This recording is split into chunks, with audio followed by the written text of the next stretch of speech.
பல்வேறு கட்சிகளின் வேட்பாளர்களை ஆதரித்து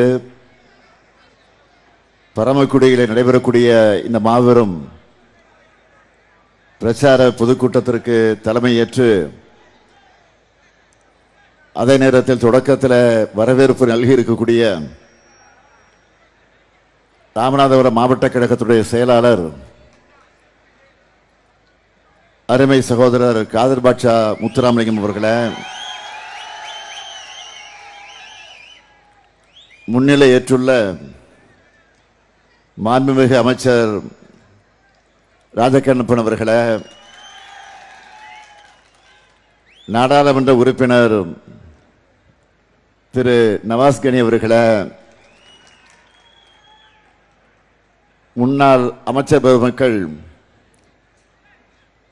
என்னுடைய பெருமதிப்பிற்குரிய அண்ணன் சுப தங்கவேலன் அவர்களே, திரு சத்தியமூர்த்தி அவர்களே, என்னுடைய அன்புக்குரிய திரு அன்வராஜ் அவர்களே, நாடாளுமன்ற முன்னாள் உறுப்பினர் திருமதி பவானி ராஜேந்திரன் அவர்களே, முன்னாள் சட்டமன்ற உறுப்பினர் அருமை சகோதரர் ராம் பிரபு அவர்களே, தோழமை கட்சிகளை சார்ந்திருக்கக்கூடிய பல்வேறு கட்சிகளை சார்ந்திருக்கக்கூடிய தலைவர்களே, பொறுப்பாளர்களே, அமைப்பாளர்களே, மாவட்ட கழகத்தினுடைய நிர்வாகிகளே, தலைமை கழக நிர்வாகிகளே, ராமநாதபுரம் மாவட்ட கழக அன்புக்குரிய சகோதரர்களே, நண்பர்களே, கழகத்தின் பல்வேறு அணிகளை சார்ந்திருக்கக்கூடிய அமைப்பாளர்களே, துணை அமைப்பாளர்களே, பத்திரிகை மற்றும் ஊடகத்துறை சார்ந்திருக்கக்கூடிய நண்பர்களே, பெரியோர்களே, தாய்மார்களே, வணக்கத்திற்குரிய வாக்காளர் பெருமக்களே, என் உயிரோடு கலந்திருக்கக்கூடிய தலைவர் கலைஞர் அவர்களின் உயிரினும் உயிரான அன்பு உடன்பிறப்புகளே, உங்கள் அனைவருக்கும் என்னுடைய அன்பான வணக்கம். நெஞ்சை அள்ளும் அழகிய கடற்கரை மாவட்டம் என்பது இந்த ராமநாதபுரம். ராமநாதபுரத்தோட சிறப்பு என்னன்னு கேட்டீங்கன்னா, ராமேஸ்வரம் கோயில், திருக்கோயில், உலக புகழ்பெற்ற குண்டு மிளகாய், பசுமையான குளங்கள், அது மட்டுமா மதிப்புமிக்க மனிதர்கள் இந்த மண்ணில் பிறந்தாங்க. சேதுபதி மன்னர்கள், வள்ளல் பாண்டியத்துறை தேவர், பசும்பொன் முத்துராமலிங்க தேவர் திருமகனார், தியாகி இமானுவேல் சேகரனார், உலகையே இந்தியா பக்கம் திரும்பி பார்க்க வைத்த அணு விஞ்ஞானி மேனாள் குடியரசுத் தலைவர் மதிப்பிற்குரிய அப்துல் கலாம், இவர்களையெல்லாம் தந்த மண் இந்த மண். சாதி மத வேற்றுமைகளை கடந்து அனைத்து மக்களும் நல்லிணக்கத்தோடு வாழும் மாவட்டம். 2006க்கு முன்ன வர இந்த மாவட்டத்தை தண்ணி இல்லா காடுன்னு சொல்லுவாங்க. அதை மாற்ற நான் உள்ளாட்சித்துறை அமைச்சராக பொறுப்பேற்ற உடனே தலைவர் கலைஞர் அவர்களின் அறிவுரைப்படி ராமநாதபுரம் கூட்டுக்குடிநீர் திட்டத்தை உருவாக்கினார். அதை தொடங்கி வைக்க வருகை தந்த தலைவர் கலைஞர் அவர்கள் அந்த மேடையிலே சொன்னார், இந்த திட்டப்பணியை, இந்த பெரும்பணியை 3 ஆண்டுகளில் செய்ய முடியும் என எனக்கு அதிகாரிகள் சொல்லியிருக்கிறார்கள். இதை முன்னரே முடிக்க முடிஞ்சா பரிசு பொருட்களோட நான் அந்த திறப்பு விழாவுக்கு வருவேன்னு சொன்னார். 2 ஆண்டுகள்ல உங்களுக்காக செஞ்சு முடிச்ச அதிகாரிகளுக்கு அந்த பரிசை பெற்றுக் கொடுத்த இந்த ஸ்டாலின் கிட்ட இன்றைக்கு பெருமையோடு அந்த உணர்வை பெற்று வாக்கு கேட்க வந்திருக்கிறேன். அப்ப மட்டுமா கடந்த 5 ஆண்டுகள்ல ராமநாதபுரம் மாவட்டத்தை புதிய உயரத்திற்கு கொண்டு சேர்ப்ப அந்த உரிமையோடு உங்களிடத்தில் வாக்கு கேட்க வந்திருக்கிறேன். ராமநாதபுரம் அடுத்த கட்ட வளர்ச்சிக்கு ரெடியா? திராவிட மாடல் 2.0க்கு ரெடியா? மகிழ்ச்சி. நம்ம ஆட்சி பொறுப்புக்கு வந்தபோது தமிழ்நாடு எந்த நிலையில இருந்துச்சு? கொரோனாவில் ஆக்சிஜன் சிலிண்டர்கள் கூட கிடைக்காத நிலையில் இருந்துச்சு. தமிழ்நாட்டோட பொருளாதாரம் 0.07 அந்த விழுக்காடு தான் இருந்துச்சு, சரிஞ்சு கிடந்துச்சு. நடு நிலைமை படு பாதாளத்தில் இருந்துச்சு. போர்க்கால அடிப்படையில் சொல்லுவாங்கல்ல, அந்த மாதிரி முதல்ல கொரோனாவிலிருந்து மக்களை மீட்டெடுத்தோம். அடுத்து திறமையான நிர்வாகத்தால நிதி நிலைமையை மீட்டெடுத்திருக்கிறோம். அதனுடைய பயனா இந்தியாவிலேயே முதல் மாநிலமா 11.19 விழுக்காடு என்ற டபுள் டிஜிட் பொருளாதார வளர்ச்சியை கொண்டு வந்திருக்கிறோம்.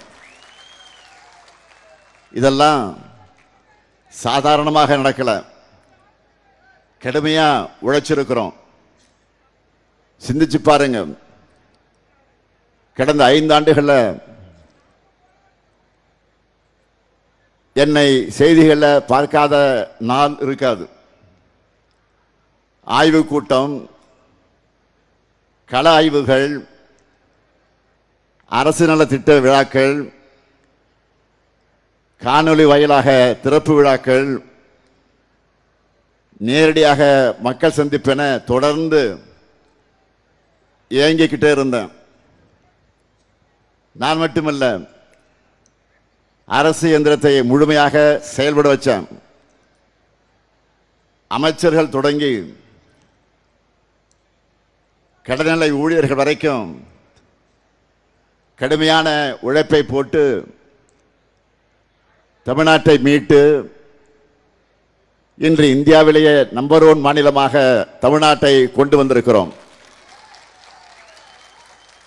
ஆனால் இந்த வளர்ச்சி போதுமா? நமக்கு போதாது. சொல்லுங்க, போதாது. தமிழ்நாட்டுக்கு இந்த வளர்ச்சி போதுமா? நிச்சயம் போதாது. தமிழ்நாட்டை உலக அளவில் தனி பிராண்டா நாம வளர்த்தெடுக்கணும். அதுக்கு ஏப்ரல் 23ஆம் தேதி நீங்க எல்லாரும் திமுக தலைமையிலான மதச்சார்பற்ற முற்போக்கு கூட்டணிக்கு வாக்களிக்கணும். உங்க அனுமதியோட இப்போ நமது வெல்லும் வேட்பாளர்களை அறிமுகப்படுத்தலாமா? உங்க அனுமதியோட முதல்ல முதுகுளத்தூர் சட்டமன்ற தொகுதி நமது வெல்லும் வேட்பாளர் முன்னாடி வாங்க. அண்ணா கொஞ்சம் முன்னாடி, நான் சொல்ற வரைக்கும் நமது வெல்லும் வேட்பாளர் ராஜகண்ணப்பன் அவர்கள். கொஞ்சம் 2 நிமிஷம் இல்லைங்க. நீண்ட அரசியல் அனுபவம் கொண்டவர், நம்மோட திராவிட மாடல் அரசுல அமைச்சரா சிறப்பாக செயல்பட்ட இவர் முதுகுளத்தூர், கமுதி, பார்த்திபனூர் சுற்றுச்சாலைகள், கடலாடை, ஐடிஐ உள்ளிட்ட நல்ல பல திட்டங்களை கொண்டு வந்திருக்கிறார். ஆகவே ராஜா கண்ணப்பனுக்கு உதயசூரி சின்னத்தில் நீங்க எல்லாரும் வாக்களிக்கணும். அடுத்து ராமநாதபுரம் சட்டமன்ற தொகுதி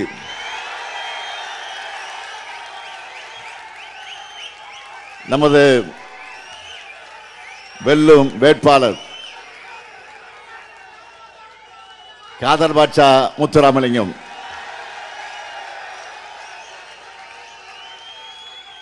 இவருடைய பேரை ராமநாதபுரத்தோட நல்லிணகுடத்தை சொல்லும். ராமநாதபுரத்தோட மாவீரர் காதர் பாட்சா என்ற வெள்ளச்சாமி அவர்கள் மகன். கழகத்தோட மாவட்ட செயலாளர். ஏராளமான நலத்திட்டங்களை செஞ்சு கொடுத்திருக்கக்கூடிய இவரை கடந்த முறை 50,000 வாக்கு வித்தியாசத்தில் வெற்றி பெற வச்சிங்க. அந்த ரெக்கார்டை இந்த முறை முறியடிக்க அவருக்கு நீங்க எல்லாரும் உதயசூரியன் சின்னத்தில் வாக்களிக்கணும். அடுத்து திருவாடனை சட்டமன்ற தொகுதி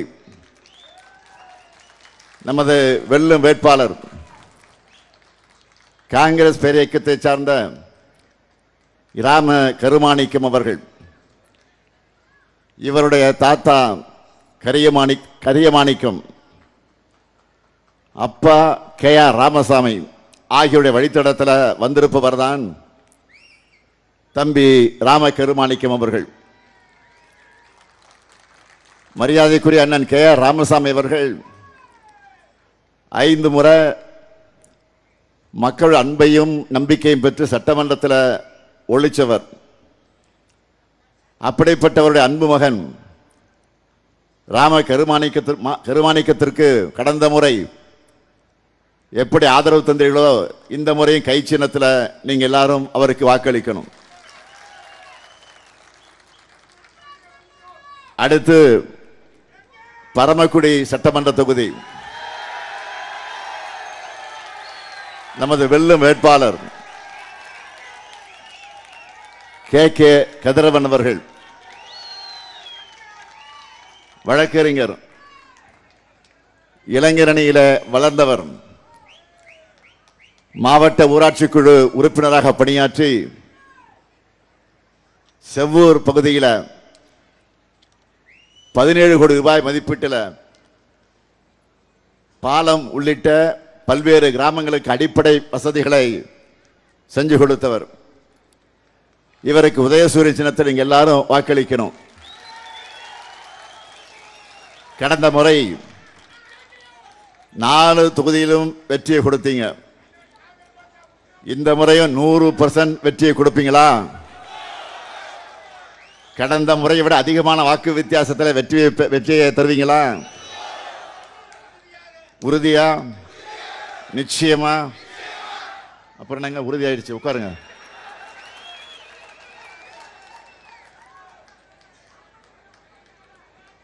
ராமநாதபுரத்துக்காக திராவிட முன்னேற்ற கழகம் செஞ்சிருக்கக்கூடிய சாதனைகள்ல சிலவற்றை மட்டும் தலைப்புச் செய்திகளாக நான் சொல்ல விரும்புகிறேன். 1974ஆம் ஆண்டு தலைவர் கலைஞர் அவர்கள் தொடங்கின தமிழ்நாடு உப்பு கழகம் பார்த்திபனூர்ல மதகு அணை, கடலாடி எம்எல்ஏவாக இருந்த என்னுடைய ஆறுயிர் அண்ணன் சுபத்தங்கவேலன் அவர்கள் சட்டமன்றத்தில் ஒரு கோரிக்கை வச்சார். பல கோரிக்கை வச்சிருக்காரு, நான் இது குறிப்பிட்டு சொல்றேன். அதுல ராமநாதபுரத்தில் கிராம சாலைகள் தான் இருக்கு, நெடுஞ்சாலைகளே இல்லைன்னு சொன்னார். உடனே தலைவர் கலைஞர் அவர்கள் 500 கிலோமீட்டர் கிராமச்சாலையை நெடுஞ்சாலையா தரமுயர்த்தி தேசிய நெடுஞ்சாலையோடு இணைக்கிற மாபெரும் திட்டத்தை உருவாக்கி செயல்படுத்தினார். ராமேஸ்வரம், தங்கச்சிமடம், பாம்பன், மண்டபம், தொண்டி, சாயல்குடி உள்ளிட்ட பல்வேறு இடங்கள்ல சுனாமியால் பாதிக்கப்பட்ட மீனவர்களுக்கு 5000 சுனாமி குடியிருப்புகளை கட்டி கொடுத்தோம். இப்படி சொல்லிக்கிட்டே போகலாம். இதோட தொடர்ச்சியாக தான் நம்ம திராவிட மாடல் அரசுல மீண்டும் 2819 கோடி ரூபாய் மதிப்பீட்டில் சிறப்பு குடிநீர் திட்டம், தேவர் திருமகனார் நினைவிடத்தில் 3 கோடி ரூபாய் மதிப்பீட்டில் மண்டபம், ராமநாத சுவாமி கோவிலில் 99 கோடி ரூபாய் மதிப்பீட்டில் சீரமைப்பு பணிகள், கோயில் பணியாளர்களுக்கு 9 கோடி ரூபாய் மதிப்பீட்டில் குடியிருப்புகள், தியாகி இமானுவேல் சேகரனாருக்கு சிலையுடன் கூடிய அரங்கம், ராமேஸ்வரத்தில் அரசு மருத்துவமனை கட்டடம், கீழக்கரையில் அரசு மருத்துவமனை கட்டடம், ராமநாதபுரத்தில் புதிய பேருந்து நிலையம், தனுஷ்கோடி சுற்றுலா தலம் மேம்பாடு, அரியமான் கடற்கரையில் சாகச சுற்றுலா மையம் அமைக்க ஏற்பாடு, ராமநாதபுரத்தில் அறிவுசார் மையம், பிறப்பு வலசையில் ஒலிம்பிக் நீர் விளையாட்டு அகாடமி, ராமேஸ்வரம், பாம்பன், மண்டபம், துறைமுகங்களில் மீன் இறங்கு தளம், விற்பனை கூடம், தூண்டில் விளைவுகள், நெடுஞ்சாலைத்துறை சார்பில் 219 பணிகள், 154 புதிய கட்டடங்கள், நகராட்சி நிர்வாகத்துறை சார்பில் 231 பணிகள், 22 மினி பேருந்துகள், திருவாடனை அணைக்கட்டு, 90 கூட்டுறவு சங்கங்களுக்கு பால் தர பரிசோதனை கருவிகள்னு ஏராளமான பணிகள் செய்யப்பட்டிருக்கு. சுருக்கமா புள்ளி விபரமா சொல்லணும்னா, நம்ம திராவிட மாடல் ஆட்சியில் 3250 கோடி ரூபாய் மதிப்பில் 46770 திட்ட வளர்ச்சி பணிகள் நடந்திருக்கு. 12105 கோடி ரூபாய்க்கான நிதி நலத்திட்ட உதவிகள் வழங்கப்பட்டிருக்கு. இது மட்டும் இல்ல, இங்க மீனவ சொந்தங்கள் நிறைய பேர் இருக்கீங்க, வந்திருக்கிறீங்க.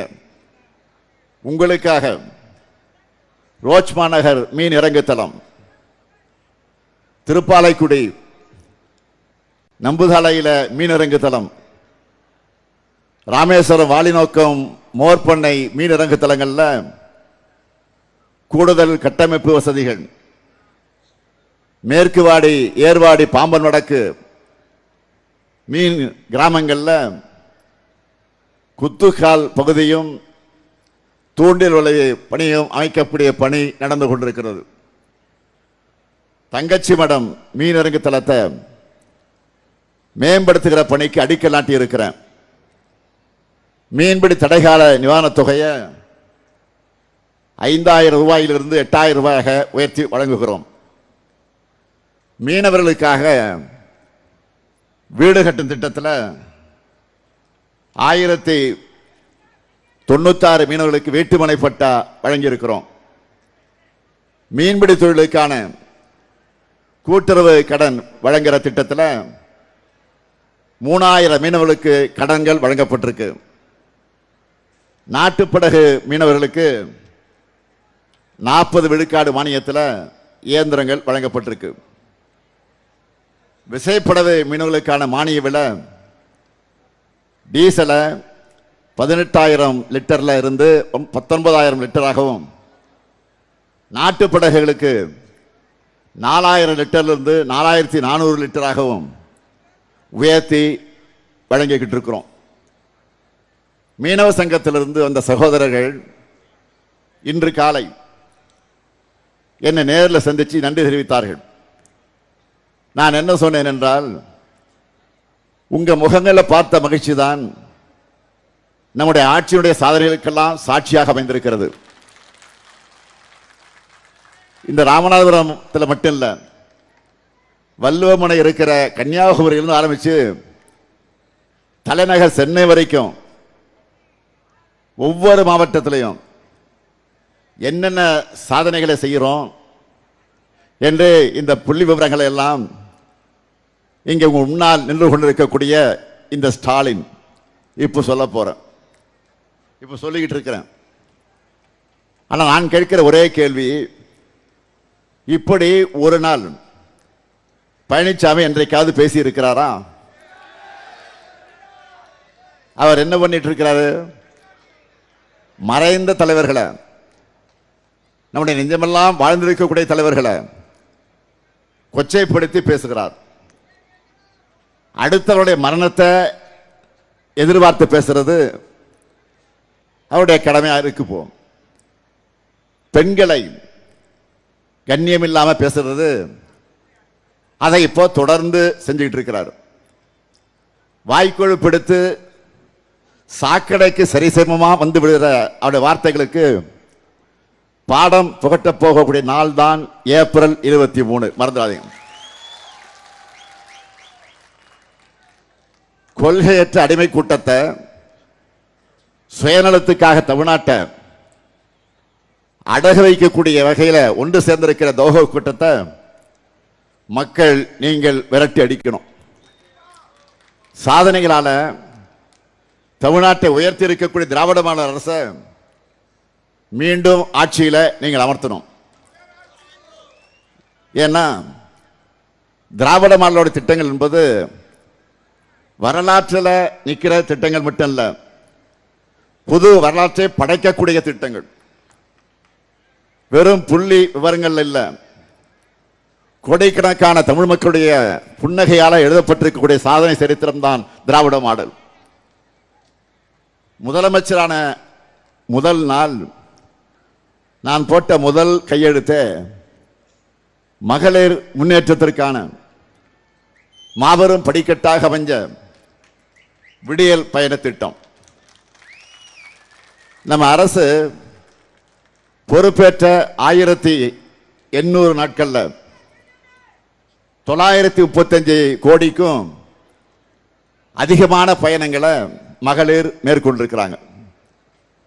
ஊரெல்லாம் சுத்தி பூ காய்கறி வித்து 5000 ரூபாய் சம்பாதிச்சா அதுல 1000 ரூபாய் பஸ்ஸுக்கே போயிடுதுன்னு கவலைப்பட்டு வேதனையோடு இருந்த பல சகோதரிகள் இந்த விடியல் பயணத்தால பயணிக்கும் ஒவ்வொரு நாளும் இந்த ஸ்டாலினை நிச்சயமாக நினைப்பாங்க. பக்கத்து டவுனுக்கு வேலைக்கு போகிற சகோதரிகள் இந்த ஸ்டாலினுக்கு தேங்க்ஸ் சொல்லுவாங்க. 2-3 ஊர் தள்ளி இருக்கக்கூடிய அப்பா அம்மாவையும் உறவினர்களையும் அடிக்கடி பார்க்க தவிச்சு கொண்டிருந்த பெண்கள் நினைச்ச உடனே பஸ்ல ஏறி போய் அவங்க அப்பா அம்மாவை பார்க்கும்போது நிச்சயமாக இந்த அண்ணனை நினைப்பாங்க. இப்படி மகளிர் வாழ்வோட ஒரு அங்கமாகிவிட்ட விடியல் பயணத்துக்கான பேருந்துகளை விரைவில் அமைய போகிற திராவிட மாடல் 2.0 ஆட்சியில அதிகரிக்க போகிறோம். இது மட்டுமா, 1,31,00,000 மகளிருக்கு ஒவ்வொரு மாதமும் 1000 ரூபாய் வழங்கிக் கொண்டிருக்கக்கூடிய கலைஞர் மகளிர் உரிமை திட்டம். இனி உங்களுடைய உரிமை தொகை எவ்வளவு? மகளிர் சொல்லட்டும், எவ்வளவு? 2000 ரூபாயாக உயரப்போகுது. அடுத்து அரசு பள்ளியில படிச்சு காலேஜ் போற மாணவ மாணவிகளுக்கு மாதம் 1000 ரூபாய் வழங்குகிற புதுமை பெண் மற்றும் தமிழ் புதல்வன் திட்டம். இனி அந்த தொகை 1500 ரூபாயாக உயரப்போகுது. 19 லட்சம் பள்ளி மாணவர்களுக்கு சூடா சுவையா சத்தான உணவை உணவை வழங்குகிற காலை உணவு திட்டம். இனி 8ஆம் வகுப்பு, முன்பு இதுவரை 5ஆம் வகுப்பு, ஆனால் வரக்கூடிய ஆட்சியில் 8ஆம் வகுப்பு வரைக்கும் விரிவாக்கம் செய்ய போறோம். அதே மாதிரி பல லட்சம் உயிர்களை காக்கக்கூடிய மக்களை தேடி மருத்துவம், விபத்தில் சிக்கி உயிருக்கு போராடின ஆயிரக்கணக்கான உயிர்களையும் குடும்பங்களையும் காப்பாற்றிய இன்னுயிர் காப்போம் நம்மை காக்கு 48, பாதம் பாதுகாப்போம் இதயம் காப்போம் சிறுநீரக பாதுகாப்பு திட்டம், ஒன்றிய அரசு பின்பற்ற போறதா சொல்லி இருக்கக்கூடிய தோழி விடுதி, ஸ்டார்ட் அப் தமிழ்நாடு, அண்ணல் அம்பேத்கர் தொழில் முன்னோடிகள் திட்டம், கலைஞர் கனவு இல்லம், இப்படி நாள் முழுக்க என்னால பட்டியல் போட முடியும். 2021 திராவிட மாடல் ஆட்சிக்காக உங்களுடைய ஆதரவை கேட்டபோது நான் சொன்னேன், அடுத்த 10 ஆண்டுகளுக்கான தொலைநோக்கு பார்வையை உறுதிமொழிகளாக கொடுத்துட்டு தான் வாக்கு கேட்டேன். அந்த அடிப்படையில் திராவிட மாடல் ஆட்சி என்பது 2.0 ஆட்சியில் அடைய இருக்கக்கூடிய புதிய உயரங்களுக்கான அடித்தளம். அதுக்கான செயல் திட்டமாகத்தான் நம்ம சூப்பர் ஸ்டாரை களமிறக்கி இருக்கிறோம். இந்த தேர்தலுடைய சூப்பர் ஸ்டார் யாரு? பாட்டு இருக்கு, சூப்பர் ஸ்டார் யாருன்னு கேட்டா சின்ன குழந்தைகள், அது மாதிரி தேர்தல் அறிக்கை சொல்லும். நம்முடைய தேர்தல் அறிக்கை சூப்பர் ஸ்டார் என்ன சொல்றாரு? 8000 ரூபாய் கூப்பன் வழங்க போறோம். யாருக்கு? இல்லத்தரசிகளுக்கு. மகிழ்ச்சி தானே? சொல்லுங்க, மகிழ்ச்சி தானே? இப்பவே வீட்டுக்கு வீடு என்ன டிஸ்கஷன் தெரியுமா? இல்லத்தரசி கூப்பன்களை வச்சு என்ன புது பொருள் வாங்கலாம், இதுதான் டிஸ்கஷன். இந்த கூப்பனை வச்சு உங்களுக்கு தேவைப்படக்கூடிய வீட்டு உபயோக பொருள் புதுசாகவும் வாங்கிக்கலாம், இல்லைன்னா பழைய பொருளை எக்ஸ்சேஞ்ச் பண்ணி புது பொருளையும் வாங்கிக்கலாம். எல்லாமே உங்க சாய்ஸ் தான்.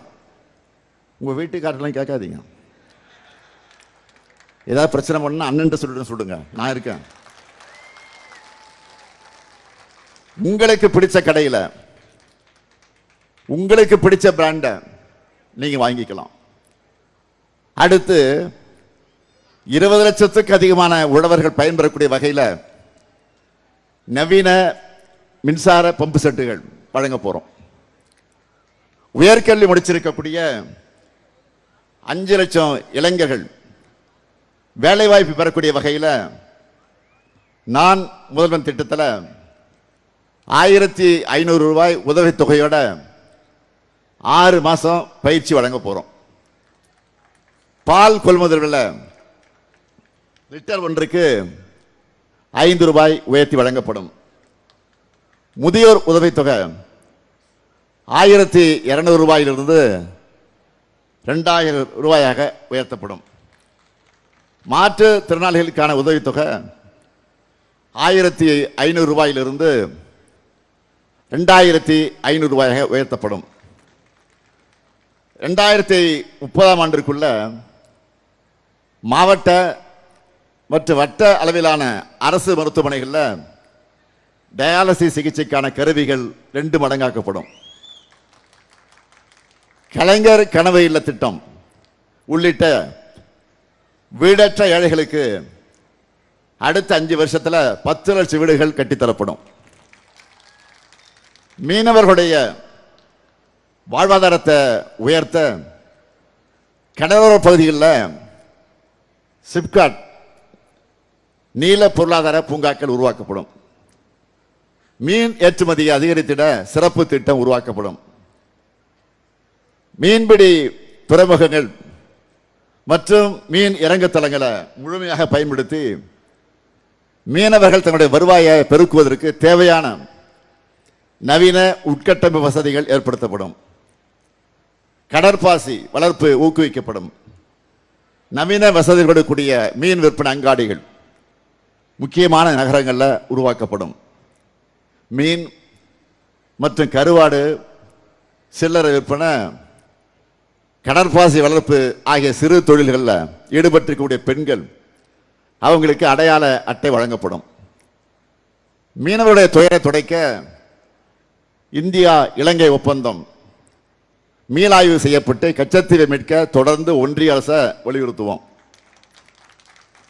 ராமநாதபுரம் அரசு மருத்துவக் கல்லூரி மருத்துவமனையிலேயே புற்றுநோய்க்கான நவீன சிகிச்சை வசதிகள் ஏற்படுத்தப்படும். இப்படி நம்ம சூப்பர் ஸ்டார்ல ஏராளமான வாக்குறுதிகள் இருக்கு. இந்த ஸ்டாலின் சொன்னதை செய்வான். நான் கலைஞருடைய மகன், சொன்னதை உறுதியாக செய்வேன், சொல்லாம அதிரடியாகவும் செய்வேன். அதனாலதான் வடக்கு வாழ்கிறது தெற்கு தேய்கிறதுன்னு இருந்த நிலையை மாத்தி தெற்கு தான் வழிகாட்டுது என்ற நிலையை திராவிட மாடல் உருவாக்கி இருக்கிறோம்.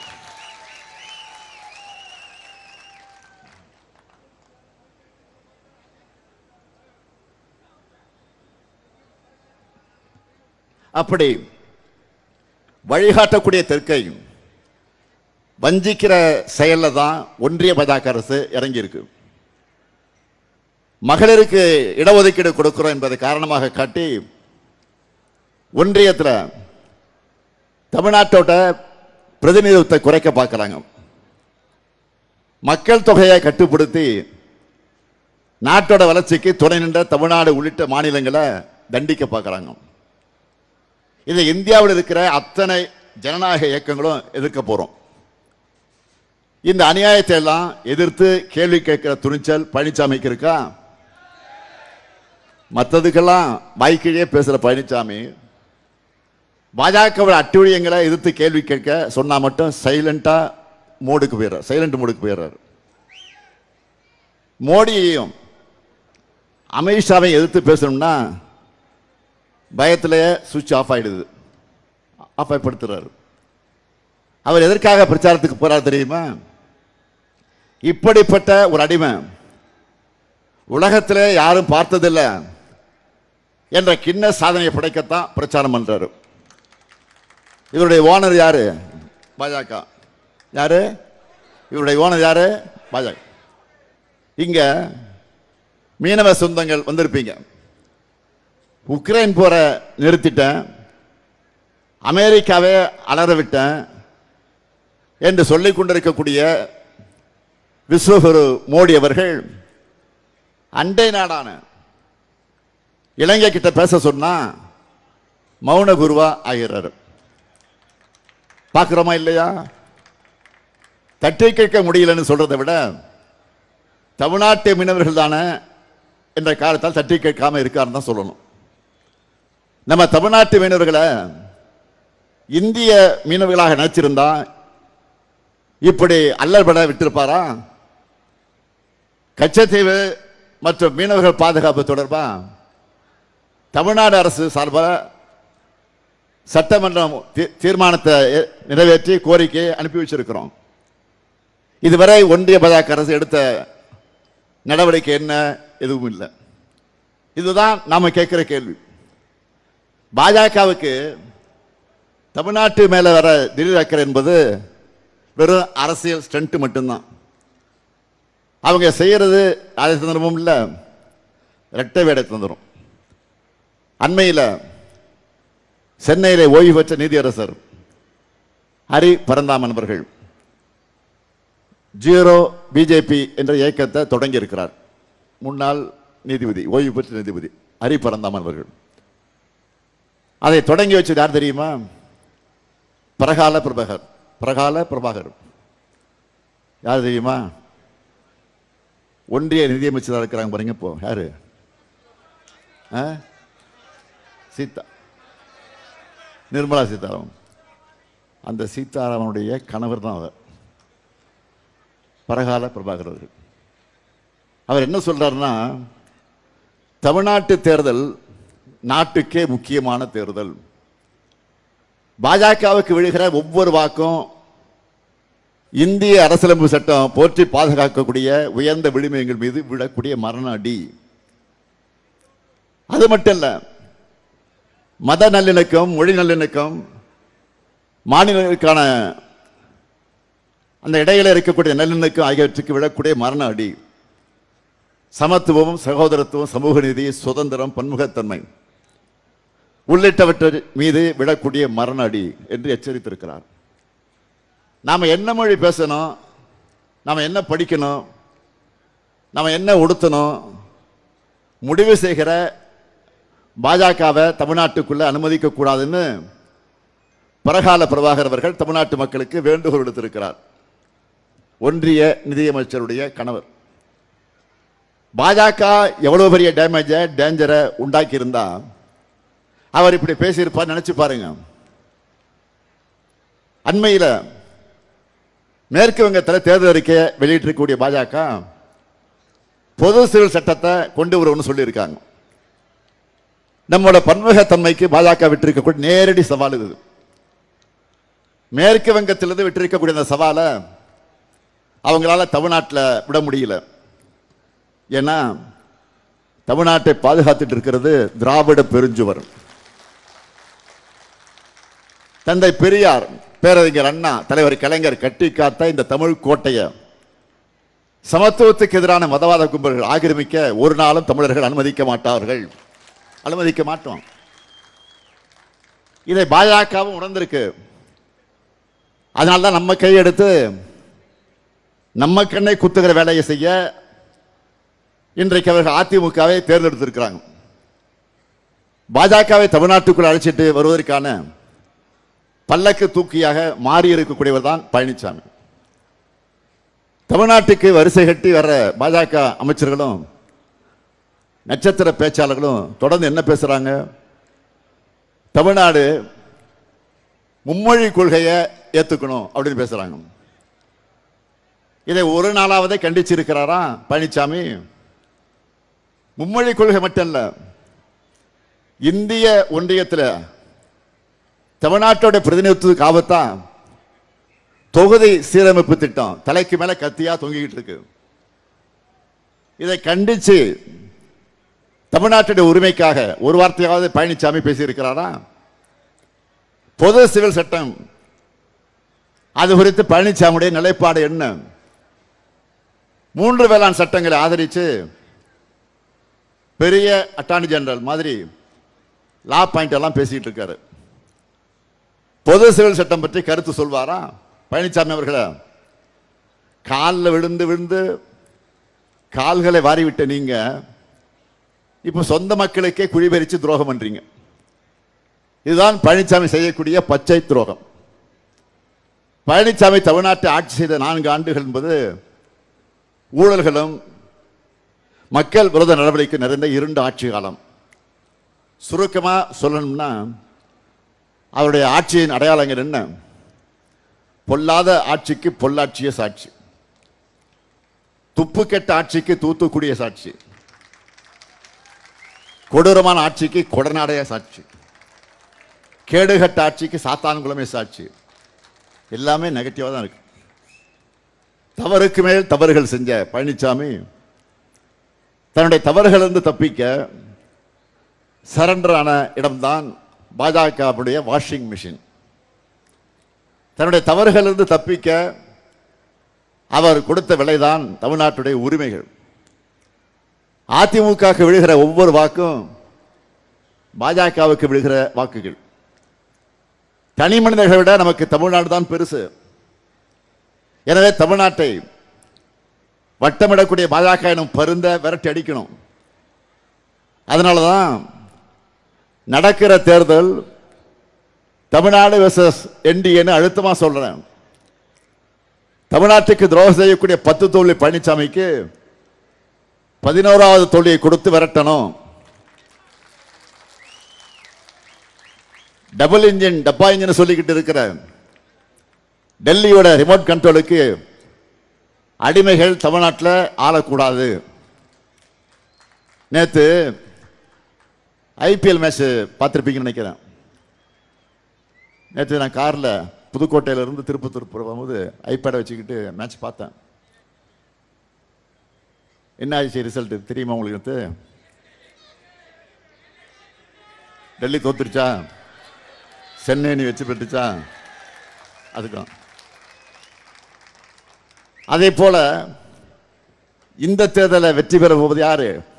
டெல்லி அணியா தமிழ்நாடு அணியா? டெல்லி அணியா தமிழ்நாடு அணியா? சத்தமா நல்லா புரிஞ்சுக்குங்க, நல்லா புரிஞ்சுக்குங்க. நாம போராடுறது ஏதோ திமுகவுடைய வெற்றிக்காக மட்டும் இல்ல, கூட்டணி கட்சியுடைய வெற்றிக்காக மட்டும் இல்ல, ஒட்டுமொத்த தமிழ்நாட்டுடைய வெற்றிக்காக. மறந்துடாதீங்க. அதுக்கு முதுகுளத்தூர் தொகுதியில் ராஜகண்ணப்பன் அவர்களுக்கும்,